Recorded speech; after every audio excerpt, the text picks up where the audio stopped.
But well, I probably won't be leaving here until I have to. I'm sure the roads aren't too pretty, you know. It's snowing pretty good out there. So I do have to go out this evening, but I'll probably just wait until I have to go out and get things done then, you know. Of course, they're not going to be. They're going to out to dinner with their mom and her folks there. So and then I'll be getting the boys back tomorrow evening after they have Christmas dinner and that, you know. Yeah, the ex and I still have a pretty good relationship.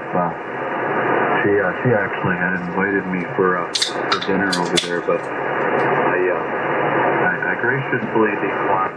You know, it's still a little weird, you know. And I don't think my wife, she wouldn't understand that at all. I graciously declined that one. Told her, no, I'll just come after dinner and pick the boys back up, and they'll come and spend the rest of their vacation out here with Dad. And I guess she'll get a well-deserved break. I don't know. Sometimes I wonder if I'm feels like I'm rescuing them from her, you know. Don't know.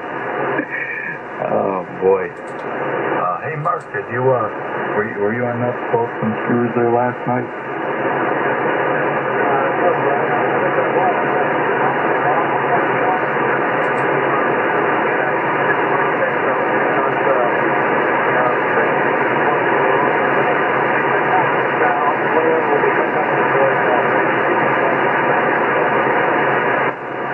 Yeah, I just might do that. You know. I know I did that for Thanksgiving. She did the same thing, and I told her, you know, no, you guys enjoyed it today. You know what I mean? And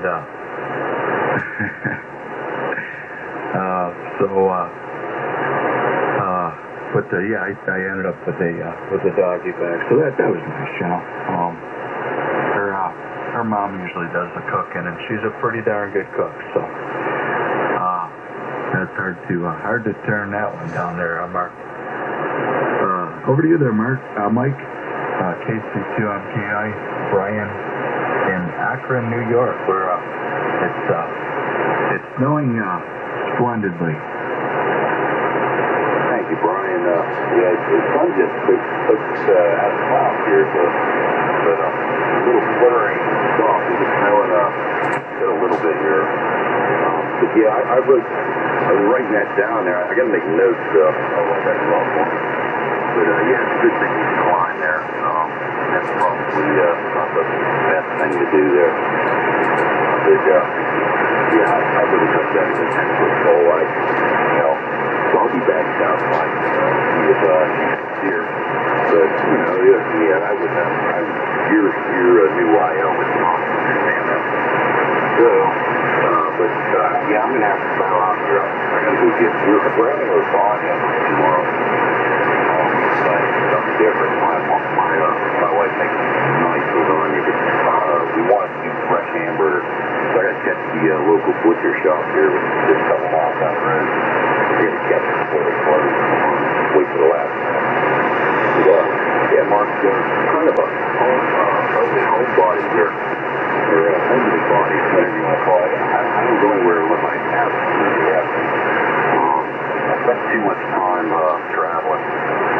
26 years as a construction surveyor, engineer. I spent a lot of time away from the house. On average, I'd spend about 10 to 11 months away from the house a year, and only get Saturdays and parts of a Sunday at the house. Now I'm disabled now, so okay, if I go anywhere, it's got to go anywhere I cannot go. My wife has a hard time getting me to take her anywhere. Oh, well, such is life. Coffee, that'd be pretty cool. Yeah. Coffee breakfast there. That could be nice. That's about halfway for both of us, I think. Or even just all the way, stick to one half a dozen another. I could ride all the way into Wood City. But there is nothing down this way. There's a bar in Freiburg. That is it. Well, we do it where Montana is in Marble. That's a pretty good place. That's like half a mile from my house. Compared to you. But yeah, coffee would be cool. But yeah, Brian, I wouldn't touch that with a 10-foot pole, and I'm going to turn it over to Mark, and then after your finals, Brian, I'm gonna go get that hamburger. So N3 Kilo Radio Foxtrot KB3YJU.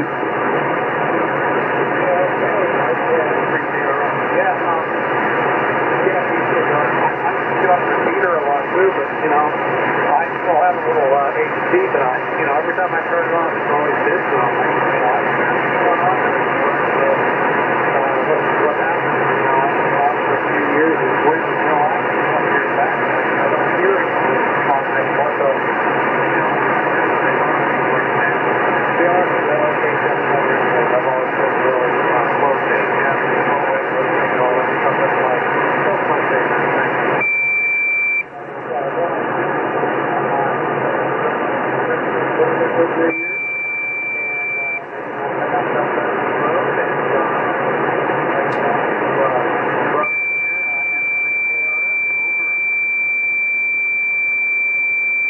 Yeah, hey, nice to meet you there, Mike.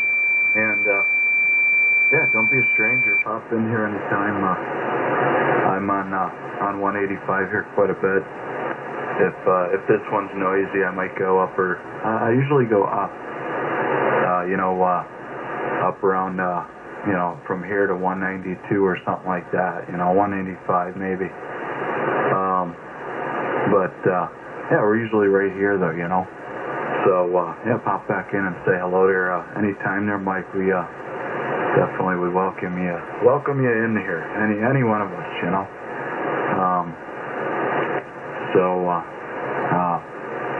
I think you were gonna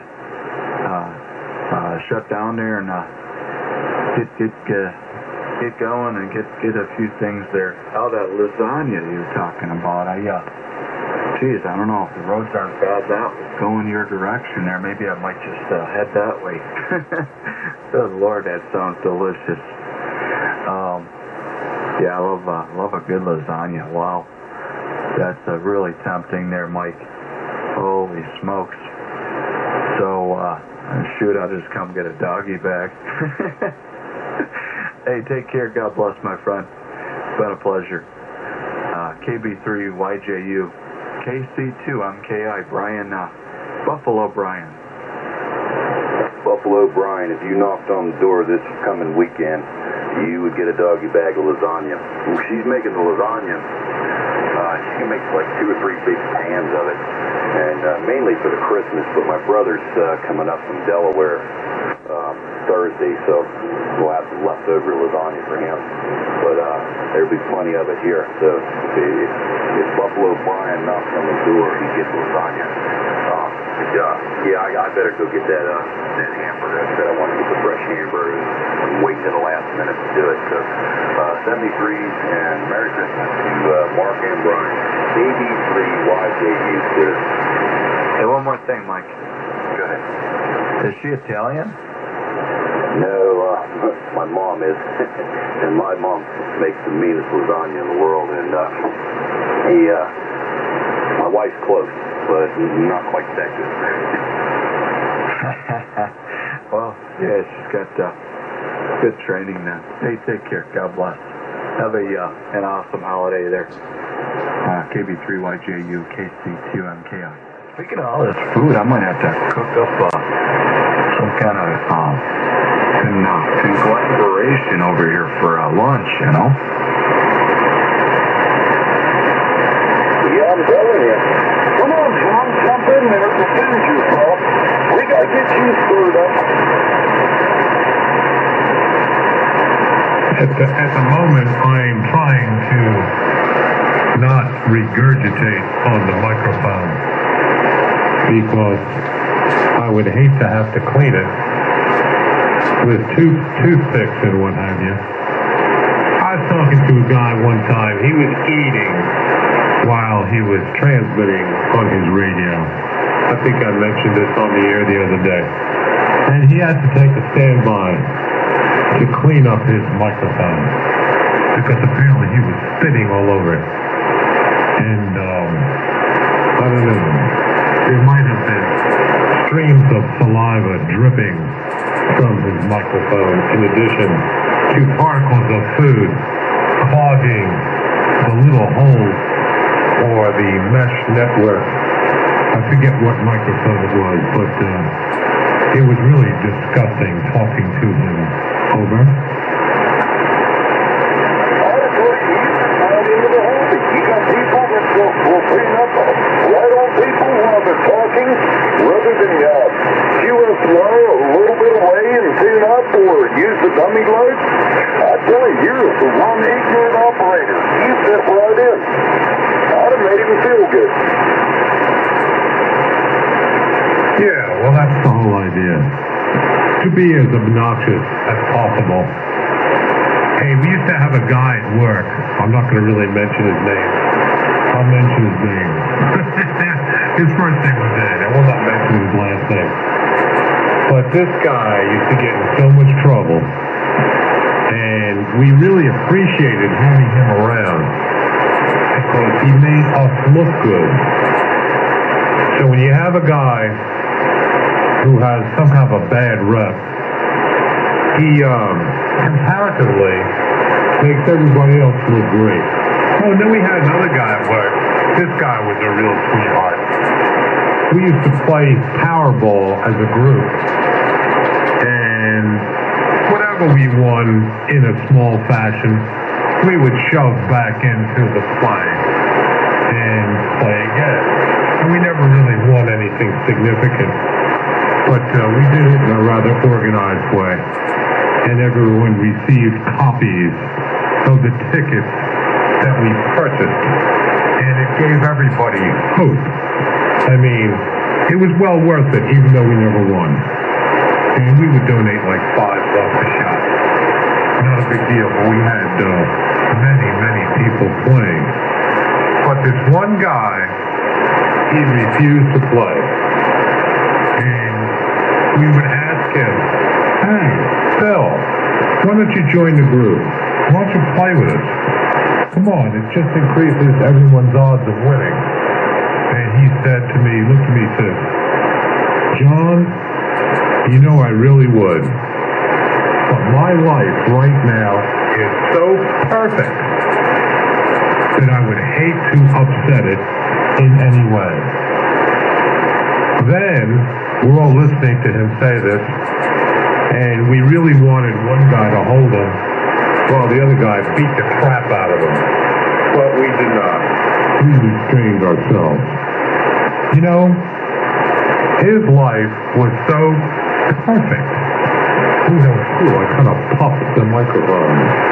His life was so perfect, he would not play Powerball. I used to piss us off.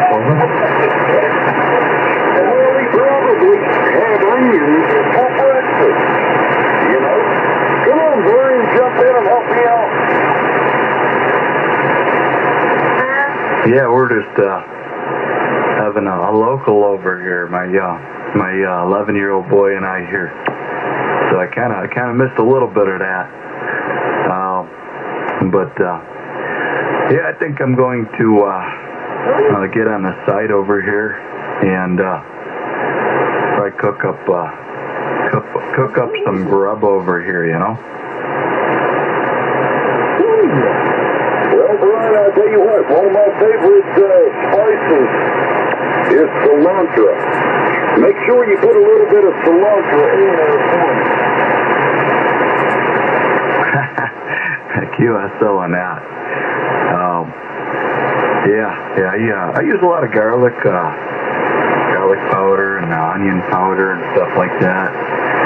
A little bit of what the heck is that called? I can't even think of it now.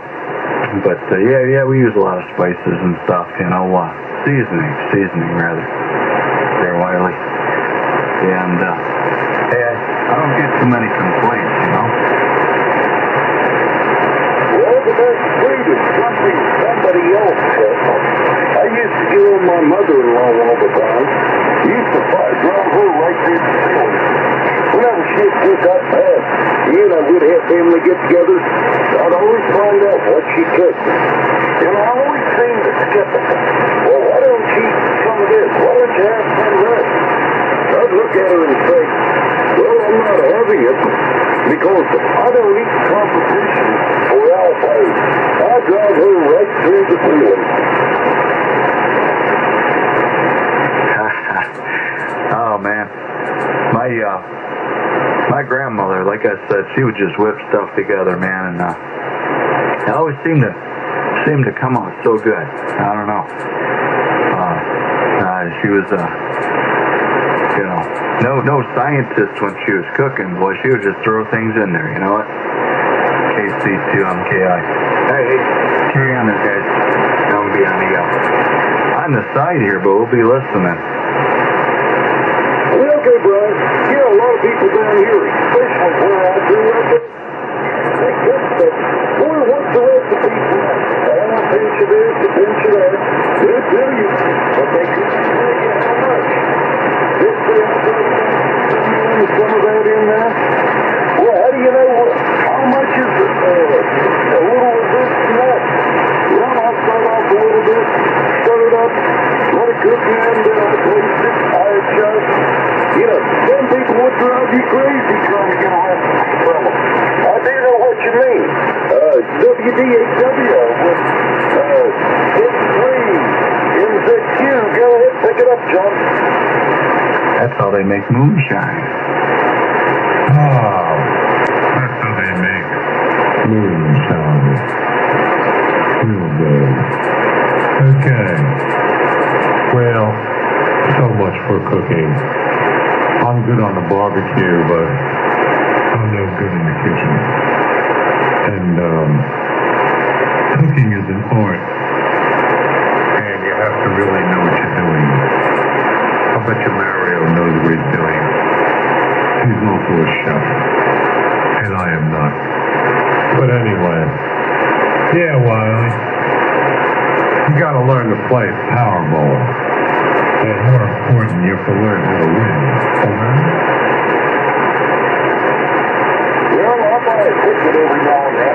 I'll splurge and spend $6 on a ticket. But I never win anything. It's the thing of the gun. And I win, buy a ticket. If I get $2, I figure out one. You know, I think of all these people out there, they go out and they spend money they can't afford to lose on them tickets and lose. Well, like I say, every once in a while, I'll splurge and spend $6 on it. If I win, it's really stuff, I feel like a winner. Yeah, well, I still say they should come up with a show on TV and call it Powerball. Something very similar to the old show on TV called The Millionaire, where there was this guy who was a millionaire. Now, he was more like a billionaire, and for fun, he would give away $1 million. Every week, the show was where, I think his name was John Bears Persistence, or something like that. And his crony assistant, his name was Mike. And Mike would follow his boss's directives and give some stranger $1 million. And the whole show was about how the guy's life, you know, the recipient, how his life either improved or how his life went down the drain. And many times it resulted in the man's destruction because it did ruin his life. Very much like this guy's work. who would not play Powerball because his life was so perfect. It was disgusting. But seriously, they should come up with a show similar to that, and everyone would watch it and say, hey, give me that $1 million and my life would improve. But maybe not. But I'll tell you what, I would take the chance of accepting the money. KB3M the Cure. Over.